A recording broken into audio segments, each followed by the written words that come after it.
Əmirxanla söhbətə biz başlayacağıq. Fikirləşirik ki, ikinci əl traktor və ya aqreqat, kənd təsərrüfatı ikinci əl kənd təsərrüfatı texnikalarını almağa dəyərmi?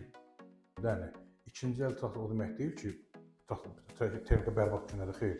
Necə minik maşını necə alıb-satıb edirlər? Bu da onun tipli bir şeydən. Sadəcə olaraq mən bir şeyə vurğulamaq istəyirəm. O ikinci əl texnika alınanda mütləq check-up eləmək lazımdır ümumiyyətcə. Check-up'ı belə deyək də, müraciət eləsələr AH Hər halda, servisə. bəli, bəs Sən servisinə müraciət eləsələr ki, AH servisə ki, biz istəyirik bir dənə traktor ala və ya aqreqat ala və ya nəsə də məsələn kənd təsərrüfatı texnikasını bir dənə onu gəlib check-up eləmək lazımdır. Texnikanı yoxladıq. Alan adam da gəldi, həm əmək ki, biz mən bunu almaq istəyirəm, amma mən düzün deyim bunun nə qüsurları var, hə. Qüsurları bir sadaladıq. Südçü yağını bərbad şey tökür deyən öz dövründə onu işlədir. Satan alan adam ki, artıq alır başqa problemlə rastlaşmağa. Alan adam alan gündən etibarən problemlə rastlaşır və həmin markanı pisləyir ki, bu marka ismi nədir? Mən bunu bir almaram. Düzgün seçməmisən, düzgün yoxlamamısan və gəlmişsən indi problemlə rastlaşmısan. Nədir? Onun üçün də bəli, mütləq alanda aldığın adamdan bütün bunu hər şeyi maraqlamaq lazımdır. Belə bir servislərdə, ümumiyyətlə avtomobil alış-satışında müxtəlif servislərə müraciət edəndə o servislərdə sizin üçün bir yoxlama belə deyək də kağızını verir, aktını verir ki, həqiqətən də bunu biz yoxlamışıq. Belə deyək də bunun məsələn heç bir qüsuru yoxdur. Belə bir şey sizin servisdə mümkündür? Mövcud tibəsində yoxlanılır, akt tərtib olunur. Aktda yazılır, bütün qüsurları yazılır.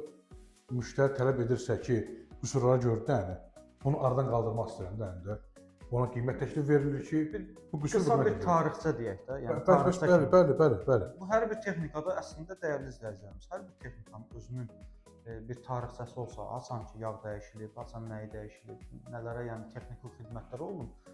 Bunu ikinci əl texnikada da xüsusi olaraq, yəni ikinci əl texnikanı almaq istəyən şəxs artıq bu yoxlama ilə də, belə deyək, bu kitabça ilə də, bu tarixçə ilə də ən azından bilər ki, bunun hansı yağlar tökülür, bunun nə bilim nə olub. Bax, Zami, mən sənə bir şey deyim. Mən göstərdiyim xidmətlərdə hamısında müştəriyə təmir aktı verilir. Əksər hallarda onu müştərilər kağız parçası kimi atırlar. Amma səndən yaxşı, səndən söhbətdə o qalmağı yaxşı şeydir. Onun tarixçəsidir. İstəmirlərmi deyim, elə şeylər var da.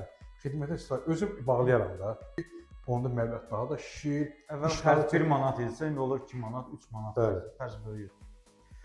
Dəyərli dostlar, bir verilişimizin də sonuna gəldik.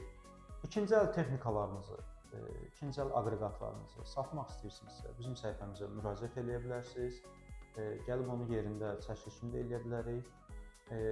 Və servis olaraq AH servis Əmirxan da gəlib həmin texnikaları check-up müayinə edə bilər və nəticəni sizə yazılı şəkildə verə bilər ki, sabah siz də öz texnikanızı hansısa bir şəxsə satanda tam belə deyək də rahatlıqla, üzü açıq, təmiz, yəni heç kəsi aldatmadan rahat sata bilərsiniz. Müraciət edin dəyərli dostlar, ikinci əl texnikalarınızı gələk yerindəcə həm yoxlayaq, həm də çəkək, reklamını edək. Sağ olun, salamat qalın.